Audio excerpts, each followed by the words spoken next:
Hello student. आज हम student NCERT book class 12 maths का जो हमने चैप्टर 3 स्टार्ट किया था जिसका नाम था मैट्रिसेस, उसमें स्टूडेंट आज का जो हमारा टॉपिक होगा वो होगा properties of matrices. Student properties of matrix पढ़ने से पहले जितने स्टूडेंट ने मेरा इससे पिछले वाला वीडियो अगर नहीं देखा है जिसमें मैंने स्टूडेंट आपको पढ़ाया था ऑपरेशनल मैट्रिसेस। ऑपरेशनल मैट्रिक्स में स्टूडेंट मैंने आपको कुछ ऑपरेशन बताए थे, जैसे आपको दो मैट्रिक्स को ऐड कैसे करना है, दो मैट्रिक्स को डिफरेंस कैसे करना है, दो मैट्रिक्स को मल्टीप्लाई कैसे करना है। स्टूडेंट मैंने एक चीज वहां भी नहीं बताई थी कि दो मैट्रिक्स को डिवाइड कैसे करना है। तो आप सब बच्चे याद रखेंगे जो मैट्रिक्स है उसमें जो डिवीजन है वो नहीं होता है। हम कभी भी दो मैट्रिक्स को डिवाइड नहीं कर सकते हैं, तो याद रखेंगे मैट्रिक्स में डिवीजन जो है वो पॉसिबल नहीं होता है। तो स्टूडेंट आज का जो मेरा टॉपिक था वो प्रॉपर्टीज ऑफ मैट्रिक्स एडिशन था। तो आपको मैं एक एक करके स्टूडेंट वो बताता हूँ। तो प्रॉपर्टीज क्या है स्टूडेंट, फर्स्ट प्रॉपर्टी में स्टार्ट कर रहा हूँ, properties of matrix addition. Properties of matrix addition देख लीजिए स्टूडेंट क्या है। इसमें स्टूडेंट मैंने एडिशन की प्रॉपर्टीज लिखी हुई है, ये आपका फर्स्ट प्रश्न होगा। ठीक है, इसमें देखिए मैंने लिखा है स्टूडेंट, सबसे पहली प्रॉपर्टी है कमोडेटिव प्रॉपर्टी। तो कमोडेटिव प्रॉपर्टी होता है क्या स्टूडेंट, आपको सिंपल देखिए कुछ भी नहीं, ये सीधा याद रखना है कि अगर मैं दो मैट्रिक्स का प्लस करता हूँ, जैसे a प्लस बी किया मैंने, तो मैं जब इसका उल्टा करूंगा ना b प्लस ए, तो ये मुझे इक्वल मिलता है। अगर ये मुझे इक्वल मिलेगा उस केस में मैं बोलूंगा जो आपका ये जो एडिशन है ये कमोडेटिव प्रॉपर्टी, जो एडिशन है ये आपका कमोडेटिव प्रॉपर्टी बताता है। तो आप ऐसे लिख सकते हैं। मैंने स्टूडेंट एक एग्जांपल भी लिया है, आप देख सकते हैं एक मैट्रिक्स ए है 1 2 3 4, एक मैट्रिक्स बी है 2 4 1 3। तो मैंने पहले ए प्लस बी करा, आप देख सकते हैं ए प्लस बी जब मैं करूंगा तो ए का ये 1 के कॉरस्पॉन्डिंग एलिमेंट 2 है, तो 1 प्लस 2 करूंगा 3 आएगा। 2 के कॉरस्पॉन्डिंग 4 है तो 2 प्लस 4 6 होता है। 3 के कॉरस्पॉन्डिंग 1 है, 3 प्लस 1 4 होता है। 4 के कॉरस्पॉन्डिंग 3 है, 4 प्लस 3 7 होता है। स्टूडेंट अगर मैं उल्टा करता हूँ, बी प्लस ए करा मैंने, तब भी मेरा यही रिजल्ट आएगा। आप करके देख सकते हैं। जब मैंने b प्लस ए करा तो पहले b वाला लिखना है, तो b कितना है 2 है, 2 के कॉरस्पॉन्डिंग 1 है तो 2 प्लस 1 3 होता है। 4 के कॉरस्पॉन्डिंग कितना है 2 है, तो 4 प्लस 2 करेंगे कितना आएगा 6। 1 के कॉरस्पॉन्डिंग 3, 1 प्लस 3 भी 4 आता है, 3 कॉरस्पॉन्डिंग 4 है तो 7। स्टूडेंट ये जो मैंने मार्क किया ना इधर आप देख सकते हैं a plus B is equal to B plus A है। क्यों? क्योंकि आप देख सकते हैं। तो आपको सिर्फ याद रखना स्टूडेंट की जो एडिशन मैट्रिक्स होता है वो कमोडेटिव प्रॉपर्टी बताता है। आई होप आपको फर्स्ट प्रॉपर्टी स्टूडेंट एडिशन का समझ आया होगा। सेकंड प्रॉपर्टी स्टूडेंट मैं ले रहा हूँ, सेकंड प्रॉपर्टी है आपका एसोसिएटिव प्रॉपर्टी। यहाँ पे स्टूडेंट जो एसोसिएटिव है मतलब एसोसिएट करना है आपको। तो एसोसिएट कैसे करना है आप देख सकते हैं स्टूडेंट, आपको यहाँ पे तीन मैट्रिक्स लेनी पड़ेंगी। एक मैट्रिक्स मैंने ए लिया है, एक बी लिया है, एक सी लिया है। ठीक है, और इसमें equal to A B C लिया है। स्टूडेंट आप क्या करें, पहले किन्हीं दो को पहले जोड़ लो, फिर आगे आप आगे वाले दो को जोड़ेंगे। अगर ये दोनों आपको इक्वल मिलते हैं तो आपको याद रखना है जो आपका एडिशन है वो एसोसिएटिव प्रॉपर्टी भी बताता है। तो कैसे स्टूडेंट, ये मैंने आपको सिर्फ यहाँ पे इसका एग्जांपल लिखा है, एक मैट्रिक्स ए है, एक बी है, एक सी है। ये आप खुद घर पे ट्राई करें स्टूडेंट। बट एक बात का इसमें ध्यान रखें, जब भी आपको जैसे लेफ्ट साइड आप लेते हो, आपको एक बात याद रखनी है कि आपको सबसे पहले बोर्डमास रूल का ध्यान रखना है। आप सबसे पहले ब्रैकेट सॉल्व करेंगे, देन उसके बाद ये वाला मैट्रिक्स सॉल्व करेंगे। इस केस में अगर राइट साइड पे आते हैं तो पहले बी प्लस सी सॉल्व करेंगे। पहले आपको क्या सॉल्व करना होता है, बोर्डमास रूल के अकॉर्डिंग पहले आपको ब्रैकेट सॉल्व करना होता है। तो ये आप याद रखेंगे। क्लियर है?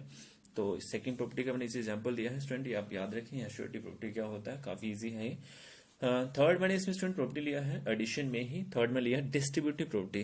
तो स्टूडेंट एक बात याद रखें, डिस्ट्रीब्यूटिव प्रॉपर्टी जो है आपका बुक पे डिफाइन नहीं है, तो मैं लिखा है नॉट डिफाइंड। तो ये बुक पे डिफाइन नहीं है तो ये हम नहीं पढ़ेंगे। इसके बाद स्टूडेंट फोर्थ जो प्रॉपर्टी है, फोर्थ आपका प्रॉपर्टी है वह एडिटिव आइडेंटिटी है। इंपॉर्टेंट है, थोड़ा याद रख लें एडिटिव आइडेंटिटी क्या होता है। स्टूडेंट जितने बच्चों ने मेरे से कम्प्लेक्स नंबर पढ़ा है वहां पे मैंने आपको मल्टीकेटिव इनवर्स बताया है, मल्टीकेटिव आइडेंटिटी बताया है, तो कुछ उसके जैसे ही, बट एक बार आप देख लें। एडिटिव आइडेंटिटी होता क्या है, ध्यान से समझे प्लीज से। एडिटिव आइडेंटिटी मतलब स्टूडेंट एक मैट्रिक्स ए है, मान लेते हैं एक मैट्रिक्स ए है, ए में मैं ऐसा क्या जोड़ूं, मतलब क्या इसमें ऐड करूं मुझे ए ही मिले। तो सब बच्चे जानते हैं कि ए मैट्रिक्स में अगर मैं 0 जोड़ देता हूं तो मुझे ए ही मिलेगा, अगर मैं 0 में ए जोड़ूं तब भी ए मिलेगा। तो स्टूडेंट उस केस में जो 0 होगा, 0 इज कॉल्ड एडिटिव आइडेंटिटी होगा। ठीक है, काफी आसान है। सिंपल बात पूछूं आपसे, मैंने पूछा आपसे 2 में मैं क्या जोड़ूं मुझे 2 मिले, तो डेफिनेटली आप बोलेंगे 0, तो 0 इज कॉल्ड एडिटिव आइडेंटिटी। तो आई होप आपको स्टूडेंट एडिटिव आइडेंटिटी अच्छे समझ आया होगा। बट मैंने इसका स्टूडेंट एक एग्जाम्पल लिया हुआ, आप देख सकते हैं। एक एग्जाम्पल मैंने लिया है, एक मैट्रिक्स ए है, 1 2 3 4, तो मुझे आइडेंटिटी बताना है। तो मैंने क्या किया, ए में मैंने क्या जोड़ दिया, जीरो ऐड कर दिया। ए प्लस जीरो करेंगे तो डेफिनेटली ए मिलेगा, जीरो प्लस ए करें तभी ए मिलेगा। उस केस में जो जीरो होगा वो आपका एडिटिव आइडेंटिटी होगा। आई होप आपको फोर्थ प्रॉपर्टी इसका अच्छे से समझ आया होगा। स्टूडेंट फिफ्थ प्रॉपर्टी मैंने लिया है एडिटिव इनवर्स। एडिटिव इनवर्स ध्यान से समझें, ये एडिटिव इनवर्स होता क्या है। ए में मैं ऐसा क्या ऐड करूं, क्या ऐसा जोड़ूं कि मुझे जीरो रिजल्ट मिले। दोनों में कंफ्यूज नहीं होना स्टूडेंट। एडिटिव आइडेंटिटी में ए में मैं ऐसा क्या जोड़ूं कि मुझे ए मिले, बट एडिटिव इनवर्स से अगर बात करता हूं, ए में मैं ऐसा क्या जोड़ूं ऐड करूं मुझे जीरो रिजल्ट मिले। उस केस में आप सारे बच्चे मुझे बताएंगे सर ए में अगर आप माइनस ए जोड़ देते हैं तो आपको जीरो रिजल्ट मिलेगा। तो आपको याद रखना है ये जो माइनस ए है ना, इस ए का एडिटिव इनवर्स होगा। आई होप स्टूडेंट आपको समझ आ रहा है ये। इसके बाद स्टूडेंट मैंने इसका एग्जांपल लिया है, एक मैट्रिक्स ए है एक बी है, 1 2 3 4 -1 -2 -3 -4 देख सकते हैं। तो मैंने दोनों मैट्रिक्स को जोड़ा, मुझे रिजल्ट क्या मिल रहा है, जीरो। आप ऐड करके देख सकते हैं, 1 -1 0, 2 -2 0, 3 -3 0, 4 -4 0। उस केस में जो बी मैट्रिक्स है ना, इसे मैं बोलूंगा एडिटिव इनवर्स। क्लियर है। एडिटिव आइडेंटिटी में मैं ए में ऐसा क्या जोड़ूं कि मुझे ए मिले, तो आप जीरो बोलेंगे, zero is called additive identity. Additive inverse में स्टूडेंट ए में मैं ऐसा क्या ऐड करूं, जोड़ूं, क्या ऐड करूं कि मुझे जीरो रिजल्ट मिले, उस केस में आप माइनस ए बोलेंगे, तो minus A is called additive inverse. I hope आपको स्टूडेंट ये अच्छे समझ आ रहा होगा। तो प्रॉपर्टीज ऑफ मैट्रिक्स एडिशन मैंने आपको बता दी हैं। अब मैं properties of matrix difference student आपको बता रहा हूँ। ये देख लें स्टूडेंट, ये बुक पे डिफाइन नहीं है properties of matrix difference, but मैंने फिर भी ये ले ली है प्रॉपर्टीज, तो आप याद रखेंगे। इसमें मैंने कुछ प्रॉपर्टीज लिखी है। फर्स्ट है कमोडेटिव प्रॉपर्टीज। ठीक है, कमोडेटिव प्रॉपर्टी आपको याद रखना है, अगर मैं ए माइनस बी करूं और बी माइनस ए करूं, ये कभी इक्वल नहीं होगा। तो आप याद रखेंगे जो आपका डिफरेंस है वो कमोडेटिव प्रॉपर्टी नहीं दिखाता है। तो डिफरेंस जो है आपका कमोडेटिव प्रॉपर्टी नहीं बताता है, बट एडिशन मैट्रिक्स आपका कमोडेटिव प्रॉपर्टी बताता है। याद रखेंगे, एक नंबर क्वेश्चन आपसे पूछ सकते हैं। एक मैट्रिक्स ए है स्टूडेंट, इसमें मैंने एग्जाम्पल है, एक मैट्रिक्स ए एक बी है, 1 2 3 4 फिर 3 1 2 1। तो मैंने पहले ए माइनस बी करा, सबको आता है माइनस करना, कुछ नहीं करना, कारस्पॉन्डिंग एलिमेंट को आपको क्या करना है, डिफरेंस करना है। तो 1 -3 करेंगे, -2 थोड़ा डायरेक्ट कर रहा हूँ, 2 -1 1 होता है, 3 -2 1 होता है, 4 -1 3 होता है। अब मैंने इसका उल्टा करा, v -a करा, तो पहले b वाला देख रहे हैं ना, 3 -1 करेंगे तो 2 आता है, 1 -2 करेंगे -1, 2 -3 करेंगे -1, 1 -4 करेंगे -3। तो आपको क्लियरली दिख रहा है student a -b not equal to b -a है। तो आपको याद रखना है जो आपका डिफरेंस है वो कम्युलेटिव प्रॉपर्टी नहीं बताता है, तो ये याद रखें। सेकंड स्टूडेंट डिफरेंस से मैंने ली है property second, associative property. Associative property मतलब अगर मैं a -b करूं -c करूं, तो ये आपका not equal to a minus ये लिखो ना, b -c। तो मैंने आपको कैसे बताया, एसोसिएटिव के लिए आपको पहले दो मैट्रिक्स जोड़ना है, फिर आगे वाली दो जोड़नी होती हैं। ठीक है, तो यहाँ पे आपको जोड़ना नहीं है, आपको यहाँ पे माइनस करना है, तो ये देख लीजिएगा। ठीक है, तो माइनस करना है, तो ये इक्वल नहीं होगा। आप स्टूडेंट क्या करें, घर पे एक मैट्रिक्स ए लीजिएगा, एक बी लीजिएगा, एक सी लीजिएगा, और आप वैसे भी चेक कर सकते हैं। पहले आप एक बात का ध्यान रखें, पहले आप ब्रैकेट सॉल्व करेंगे वॉर्ड मासूल के अकॉर्डिंग, फिर आप -c करोगे, ये कभी भी इक्वल नहीं आएगा स्टूडेंट। तो आपको ये याद रखना है कि जो आपका डिफरेंस है वो एसोसिएटिव प्रॉपर्टी नहीं बताता है। थर्ड प्रॉपर्टी स्टूडेंट मैंने इसमें ली है डिस्ट्रीब्यूटिव प्रॉपर्टी। बुक पे स्टूडेंट डिस्ट्रीब्यूटिव प्रॉपर्टी जो है वो आपका डिफाइन नहीं है, तो ये मैं लिख रहा हूँ नॉट डिफाइन, तो ये हम नहीं पढ़ेंगे।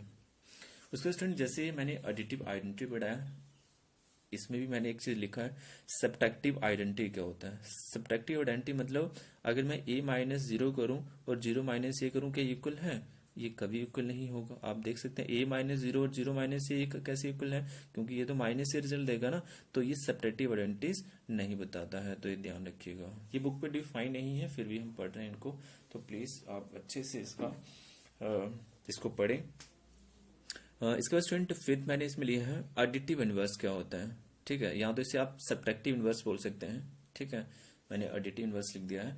तो सब्ट्रैक्टिव इनवर्स ये दिखा सकते हैं, जैसे आप देख सकते हैं, -a में मैं ऐसा, -a एक मैट्रिक्स है, -a में मैं क्या जोड़ूं कि मुझे 0 रिजल्ट मिले, तो आप बोलेंगे a। तो इस -a का जो a है स्टूडेंट, ये आपका सब्ट्रैक्टिव इनवर्स होगा। ठीक है, जहाँ एडिटिव इनवर्स भी बोल सकते हैं। आई होप स्टूडेंट आपको ये अच्छे समझ आ रहा होगा। ठीक है, इसके बाद स्टूडेंट मैं आपको बताता हूँ प्रॉपर्टीज ऑफ मैट्रिक्स मल्टीप्लिकेशन। काफी इंपॉर्टेंट है स्टूडेंट, ये समझे ध्यान से। प्रॉपर्टीज ऑफ मैट्रिक्स मल्टीप्लिकेशन एक एक चीज अच्छे से ध्यान से समझेंगे। इसमें स्टूडेंट मैंने कुछ प्रॉपर्टीज ली। फर्स्ट मैंने लिया है कम्युटेटिव प्रॉपर्टीज। ठीक है, कम्युटेटिव प्रॉपर्टी मतलब मैंने एक मैट्रिक्स ए है बी है, दोनों को मल्टीप्लाई किया, ये मैंने लिखा है बी और ए, ये कभी इक्वल नहीं होंगे स्टूडेंट। कुछ जगह पे मतलब ऐसे कुछ क्वेश्चंस होंगे जिसमें इक्वल आ सकता है, बट ज्यादातर क्वेश्चंस में इक्वल नहीं आता है, तो इसलिए हम इसे नॉट इक्वल लेके ही चलते हैं। कुछ क्वेश्चंस में ऐसा हो सकता है कि आप A B equal to B A आ जाए, बट ज्यादातर क्वेश्चंस में इक्वल नहीं आता है, तो ये आप याद रखेंगे। जो आपका मल्टीप्लिकेशन है ये कम्युटेटिव प्रॉपर्टी नहीं बताता है। ठीक है, आई होप आपको ये समझ आएगा स्टूडेंट। नहीं तो आप एक एग्जांपल लेके भी कर सकते हैं। एक एग्जांपल मतलब एक मैट्रिक्स ए लें, एक बी लें, पहले आप ए बी फाइंड करें, फिर बी ए फाइंड करें, और आप देख सकते हैं बराबर है या नहीं। ठीक है, इसके बाद स्टूडेंट इसी में मैंने सेकंड प्रॉपर्टी लिया है आपका एसोसिएटिव प्रॉपर्टी मल्टीप्लिकेशन में। एसोसिएटिव प्रॉपर्टी स्टूडेंट क्या होता है, एक ए मैट्रिक्स एक बी एक सी, क्योंकि इसमें 3 मैट्रिक्स होंगी, तो आपको क्या है ना, पहले मैंने बताया ना 2 मैट्रिक्स लेना है, फिर आगे वाले 2 लेनी है, तो ये इक्वल होगा स्टूडेंट। तो आपको याद रखना है जो आपका मल्टीप्लिकेशन है ये एसोसिएटिव प्रॉपर्टी बताता है, तो ये आप याद रखेंगे। आप एग्जांपल लेके भी कर सकते हैं स्टूडेंट, एक मैट्रिक्स ए लीजिए, एक बी एक सी लीजिएगा, खुद लेके घर पे प्रैक्टिस का कर सकते हैं। तो बट एक बात का ध्यान रखें, पहले बोर्ड मास रूल के अकॉर्डिंग आपको ब्रैकेट सॉल्व करना है, देन आपको थर्ड वाला मैट्रिक्स मल्टीप्लाई करना होगा। ठीक है, आई होप आपको स्टूडेंट सेकंड प्रॉपर्टी समझ आएगा अच्छे से। थर्ड प्रॉपर्टी मैंने इसमें लिया है डिस्ट्रीब्यूटिव प्रॉपर्टी। तो स्टूडेंट डिस्ट्रीब्यूटिव प्रॉपर्टी क्या होता है, आपको डिस्ट्रीब्यूट करना है। तो डिस्ट्रीब्यूट मतलब मैंने एक मैट्रिक्स ए लिया और ब्रैकेट में मैंने बी प्लस से लिया, तो आप इसे डिस्ट्रीब्यूट कैसे करेंगे, आपने ए को पहले बी से मल्टीप्लाई कर दिया, फिर ए को सी से, तो ये लिख दिया। तो ध्यान रखें स्टूडेंट, आपको याद रखना है जो मल्टीप्लिकेशन है ये आपका डिस्ट्रीब्यूटिव प्रॉपर्टी बताता है। आप यहाँ पे भी एक मैट्रिक्स ए लीजिए, एक बी एक सी लीजिए, तो आप बोर्ड मास रूल के अकॉर्डिंग पहले बी प्लस सी सॉल्व करें, फिर ए से मल्टीप्लाई कर दें उसे। ठीक है, इधर पहले ए भी मल्टीप्लाई करें, फिर ए सी करें, दोनों का सम करें, इक्वल आएगा हर बार। ठीक है स्टूडेंट, इसमें मैंने फोर्थ प्रॉपर्टी लिया है मल्टीप्लिकेटिव आइडेंटिटी। तो मल्टीप्लिकेटिव आइडेंटिटी होता है स्टूडेंट, आपको मैं एक चीज बताता हूँ, ये इंपॉर्टेंट है। मल्टीप्लिकेटिव आइडेंटिटी क्या है स्टूडेंट, मैं आपसे पूछूं अगर ए में मैं ऐसा क्या मल्टीप्लाई करूं, ए में मैं ऐसा क्या मल्टीप्लाई करूं कि मुझे ए रिजल्ट मिले, तो डेफिनेटली सारे बच्चे बोलेंगे सर 1 कर दो। मल्टीप्लाई में मल्टीप्लाई करना है, एडिटिव में आपको क्या करना है, ऐड करना है। तो ये ध्यान रखें, एडिटिव हमने एडिशन में पढ़ा था, मल्टीप्लिकेटिव में आपको मल्टीप्लाई करना है। ए में आप क्या मल्टीप्लाई करें, ए आए तो 1 ही बोलेंगे। एक चीज स्टूडेंट मैंने आपको बताई थी, ये जो 1 है ना, आपको दिख रहा है, क्लियरली दिख रहा है 1 को मैं आई भी लिख सकता हूँ। आई सबको याद है, कहाँ पे पढ़ा था आई आपका टाइप ऑफ मैट्रिक्स एक टॉपिक पढ़ाया था मैंने। आई आपका क्या है, unitary identity matrix, it is noted by I, मैंने बताया था ना। यूनिटार आइडेंटिटी मैट्रिक्स हम आई से लिखते हैं। आई मतलब क्या होता है, यूनिट मैट्रिक्स है ना, यूनिट मतलब 1 है, तो मैं तो ऐसे भी तो लिख सकता हूँ, 1 की जगह पे आई भी तो लिख सकता हूँ। ए इंटू आई, आई मतलब आपका यूनिट है, यूनिट मतलब 1 है आई, तो is equal to I into A भी लिख सकता हूँ। तो ये आपका हर बार ए ही आएगा, ये याद रखें पीछे। ठीक है, तो ये मल्टीप्लिकेटिव आइडेंटिटी कुछ नहीं स्टूडेंट, ए में मैं ऐसा क्या मल्टीप्लाई करूं मुझे ए आए, तो ए इंटू आई करूं, आई इंटू ए करूं, ये हर बार ये आएगा। तो यहाँ पे जो आपका आई होगा यही आपका मल्टीप्लिकेटिव आइडेंटिटी हो जाएगा स्टूडेंट। आई होप स्टूडेंट आपको समझ आएगा। स्टूडेंट इसमें एक फिफ्थ प्रॉपर्टी है, ये है मल्टीप्लिकेटिव इनवर्स। स्टूडेंट ये मैं यहीं पे छोड़ रहा हूँ, बट आपको याद रखना है 3.4 एक्सरसाइज, 3.4 एक्सरसाइज जैसे मैं स्टार्ट करता हूँ उसमें मैं ये टॉपिक पढ़ाऊंगा, याद रखना मल्टीप्लिकेटिव इनवर्स। अभी मैं ये स्टार्ट नहीं कर रहा हूँ, ये काफी इंपॉर्टेंट है स्टूडेंट, ये तभी हम स्टार्ट करेंगे। और स्टूडेंट जितने भी स्टूडेंट ये मेरा वीडियो देख रहे हैं, मैंने वीडियो के डिस्क्रिप्शन में स्टूडेंट पीडीएफ का लिंक भी डाला है हर एक वीडियो में, प्लीज वो जरूर देखें। स्टूडेंट आज के लिए इतना ही, थैंक यू।